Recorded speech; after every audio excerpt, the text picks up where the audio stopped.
The Nissan Altima, a household family name like Accord, like Camry, not as successful as those nameplates, and maybe not having the best reputation compared to its Japanese competition. Despite its success over about 30 years, Nissan is going to be axing the Altima.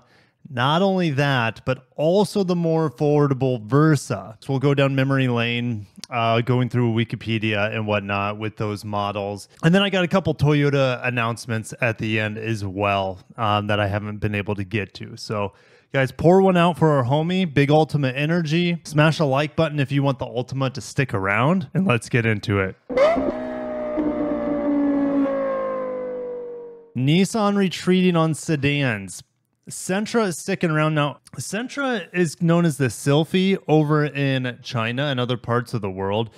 And as far as I know, that's one of the best-selling non-electrified models in China, if not the best, the Sentra/Sylphy. So it's not going anywhere, the Sentra. And I feel like Kia's kind of onto something too. You know, the K5 could be killed and the Forte could be killed for the new K4, and the K4 has a sedan and a hatchback, so it's kind of bridging that gap. Why have two cars in a segment that is not doing that well, which is the sedan segment? So how about we just have one that kind of does it all? And the Sentra is a very good car.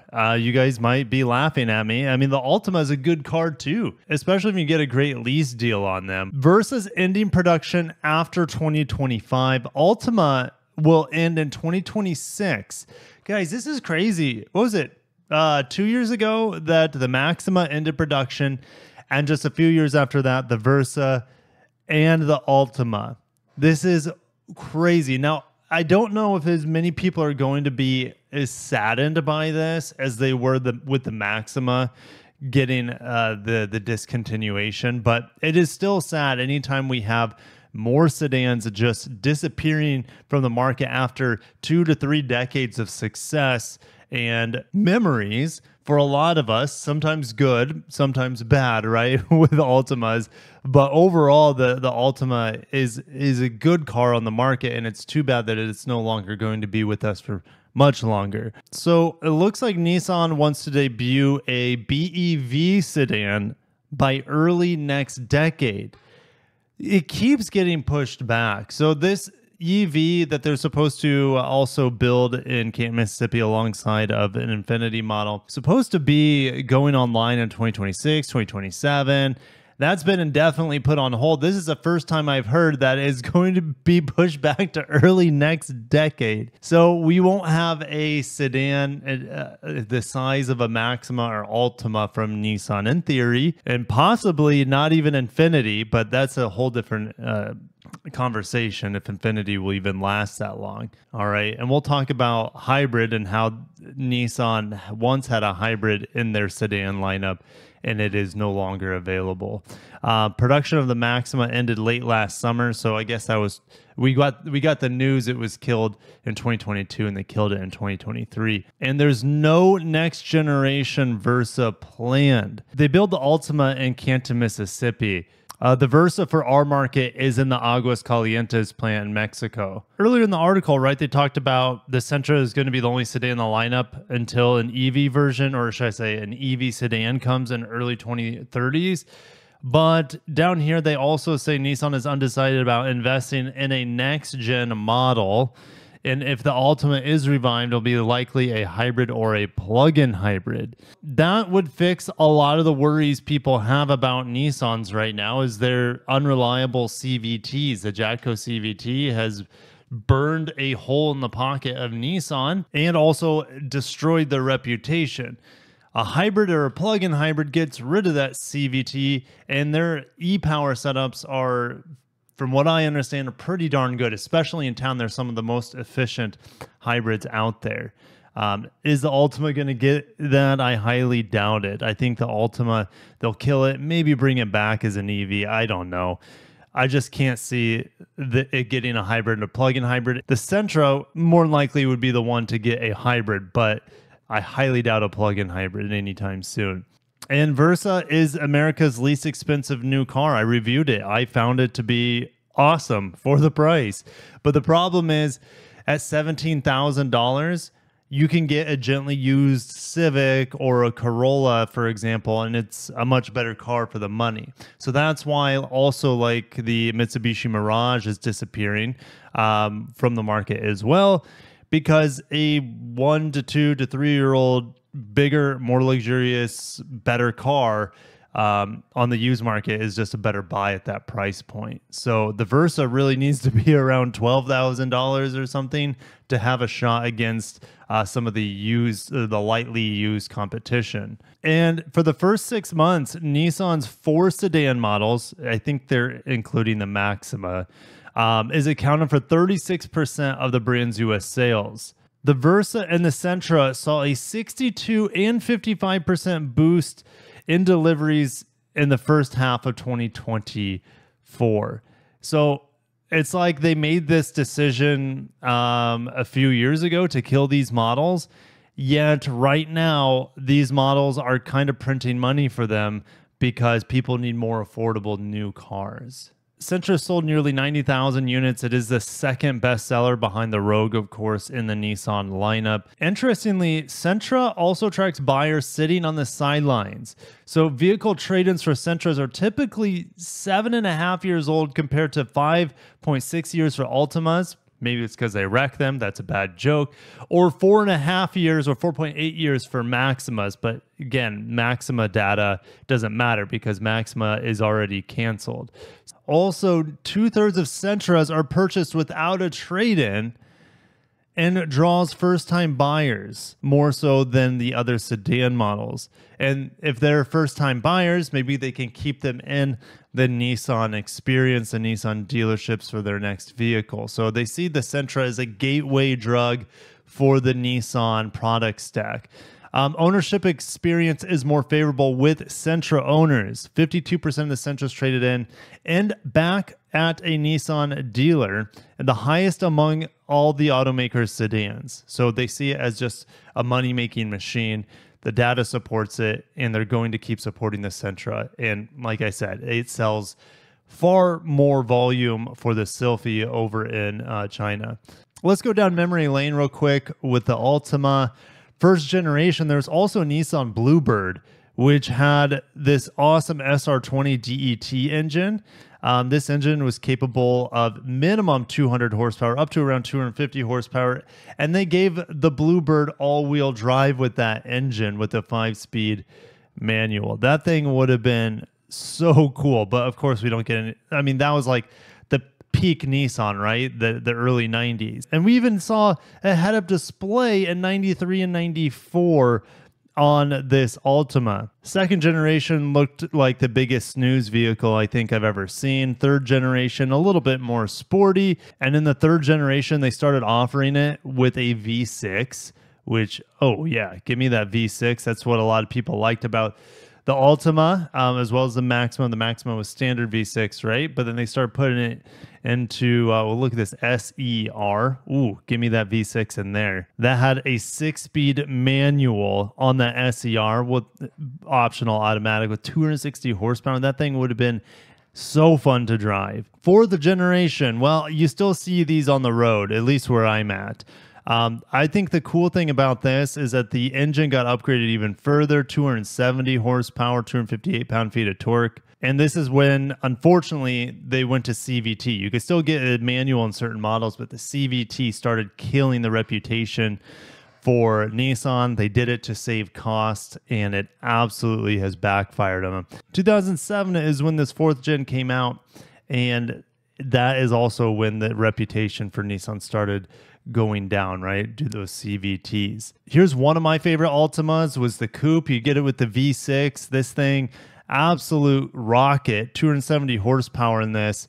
Beautiful coupe. Nissan's designs has never been a problem. It's typically the reliability, but this thing reminded me kind of a front-wheel drive Infiniti G35 of the time. This thing kicked ass, and it's too bad that we don't have any cool cars like that anymore. It's kind of like it was kind of like the Solara, but more sporty, and it was very much like the Accord Coupe, which also rest in peace to both of those models.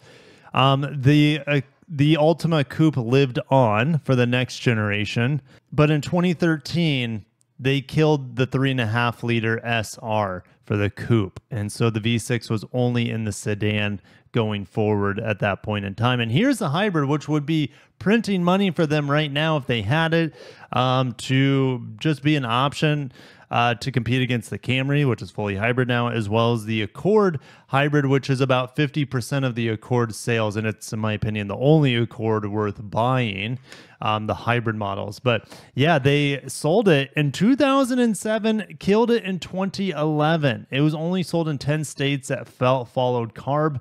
They used Toyota's hybrid technology. So in theory, it would be pretty reliable. They're selling up to 40,000 per year, or at least building that many in the plant in Smyrna, Tennessee. Of course, they were used as taxis, but surprisingly, they were also used as police cruisers, even in New York City. Now, it had a 2.5-liter hybrid system similar to Toyota's 2.5 hybrid systems, and it had 198 horsepower and 199 pound-feet of torque. It only saw about 35 miles per gallon in the city. Now we're seeing these systems getting 45 to 50 miles per gallon in city. I mean, you can milk it even more if you get like the Camry LE, for example, with the 16-inch wheels. But yes, it only lived for 4 years, and this thing would, I mean, if they were just using Toyota's hybrid technology, then you don't have to worry about the CVT belt snapping or anything. 5th generations are all around like cockroaches at this point. They still had the V6, but again, hampered by the CVT, but of course you can get the inline 4s. And then we fast forward to the 6th generation here. The V6 is gone completely. You either have 180 horsepower 2.5-liter, and you have available all-wheel drive, or you have the VC Turbo with 250 horsepower or so, of course, which replaced the V6. But again, it's hard to replace that V6. Those VQ engines were bulletproof. CVTs are attached to, obviously not the case. Nissan Versa, not as long or as desirable of a history compared to the Altima. My favorite one was this guy, the Versa Note from 2013 to 2019. I thought it was a gorgeous vehicle, and it reminded me of more of the Japanese spec cousin to this, which is the Note Aura, which of course they make a Nismo version of the Note Aura. Seeing these cute hybrids in Japan was awesome, and it's just too bad we don't get it. It would just be so much fun to have an affordable hot hatch-ish hybrid from Nissan to compete against the Corolla, to compete against the Civic.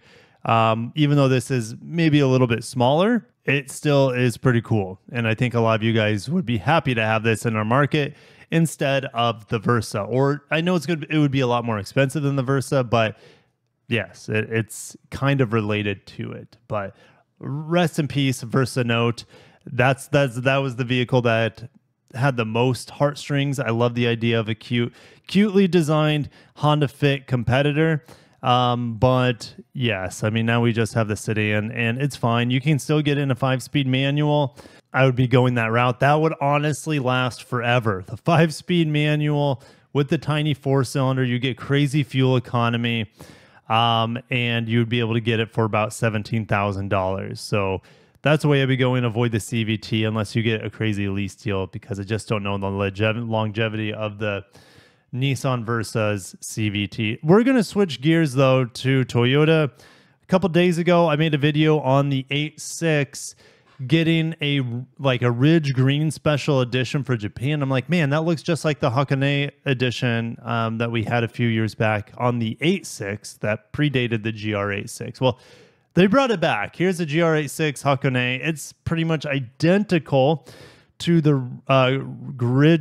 Ridge Green special edition in Japan, except for we get a cool Hakone edition badge on the back. You also have puddle lamps here, but the interior is very much the same. And on the dash, there's no special things on the dash like there was on the previous Hakone 86, but they gave you it in the puddle lamps with like Mount Fuji in the back. So it's pretty cool. I love the Brembo brakes. There were not Brembo brakes on the previous Hakone. So watch my other video if you want to learn more about all the new improvements of the new GR86. It is, I would call it a refresh Even though it looks the same, the powertrains are the same. They've made a lot of fine tuning to the transmissions, the suspension, the steering to make it a much better vehicle. Lastly, Toyota is now in the IONNA charging network. They've bought in. We don't know how much they paid to get into the partnership. I think they're the 9th member. Oh no, they're the 8th member. Toyota joined 7 other automakers.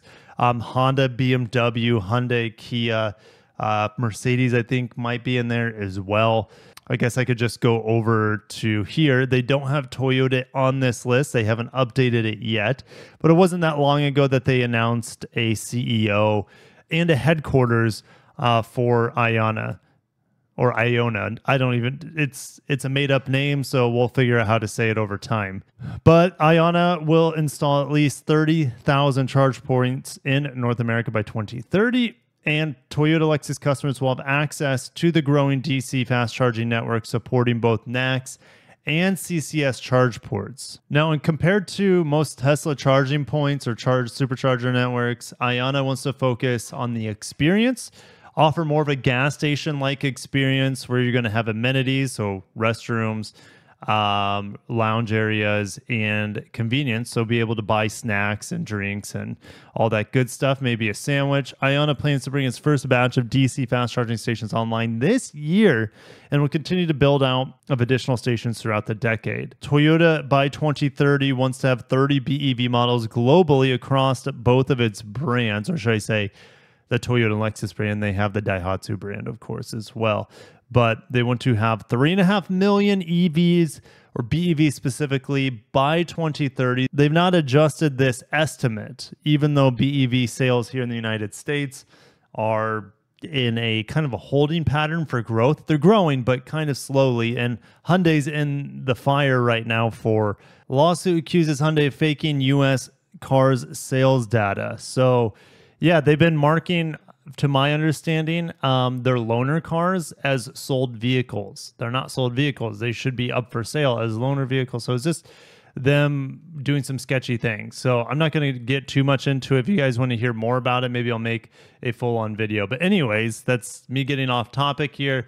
But Hyundai, Honda, GM, Toyota, etc., are working together to build a reliable charging network across the United States. But the big talk today, rest in peace Altima, rest in peace Versa, affordable sedans biting the bullet in the crossover world that plagues us, which has its benefits, but also a lot of its cons. I'll catch you guys in the next one. Have a great one. Peace.